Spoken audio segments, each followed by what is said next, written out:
මුණා තිමිනියන්සා ඔයාලා ඔක්කොටම දැන් තමයි උදේ නැගිට්ටේ. මුලින්ම ඉතින් තේ එකක් හදාගන්න තමයි මම මේ දැන් යන්නේ. මොනවා කරන්නත් ඒක බීලා ඉන්න බෑ. අද ඉතින් නිවාඩු දවසේ හින්දා ටිකක් පරක්කු වෙලා තමයි හැරුණේ. දැන් මේට වෙලාව 10:30 විතර වගේ වෙලා. හොඳට මෙලියත් වැරලා.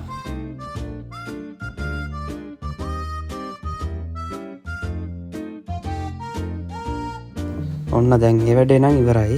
අද පොඩ්ඩක් වහින දවසක්. ඊයේ ඉඳන් වහිනවා. හෙටත් වහිද දන්නේ නැහැ. මං ඉතින් වැස්ස දිහා බලාගෙන තේක ඔය විදිහට බොනවා. මාරු තමයි ඉතින්. හෙට වැඩ මතක් වෙනකොටත් ඉතින් දුකයි. අද වෙලාවත් යනවා මාර ඉක්මනට. දැන් නම් තේ බිව්ව ඇති. දැන් මං යනවා මූණ සෝදන්න. ඔන්න ඉතින් ඒ වැඩෙත් ඉවරයි.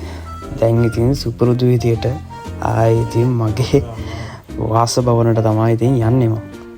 පොඩ්ඩක් නිදාගෙන ඉඳලා තව චුට්ටකින් කෑම හදලා කෑමත් කාලා අද කඩේ පැත්තට යන්න ඕනේ. කඩේ පැත්තට යනකොට මම ආයෙත් ඕගොල්ලෝ හම්බ වෙන්න එන්නම්කෝ. එහෙනම් ඉතින් බයි බයි.